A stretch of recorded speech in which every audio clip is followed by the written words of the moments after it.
Course of the speech வந்து நீங்க என்ன சொன்னீங்கன்னா, யூ செட் இந்த படத்துல பாக் அப்படிங்கிற ஒரு கான்செப்டை பத்தி we've dealt அப்படின்னு and it's part of Assamese folklore.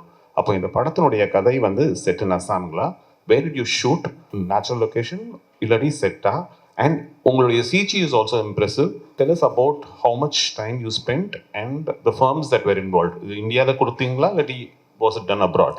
S sir, எனக்கு தேங்க்ஸ் ஃபார் த கொஸ்டின். இந்த விஷயத்தை நான் வந்து என் ஸ்பீச்சில் விட்டுட்டேன். ஸோ நீங்கள் கேட்டதுக்கு ரொம்ப தேங்க்ஸ். பாயிண்ட் நம்பர் 1 வந்து நீங்கள் சொன்ன மாதிரி folklore was based in Assam, but the story is not based in Assam. So அது ஒரு கதையில் வச்சுன்னு ஒரு இன்ட்ரெஸ்டிங்கான ஒரு நாட்டாக இருக்கும் அந்த விஷயம். ஸோ நீங்கள் கேட்ட கேள்வி படத்தில் ஒரு கரெக்டான பதில் இருக்குது ஒன்று.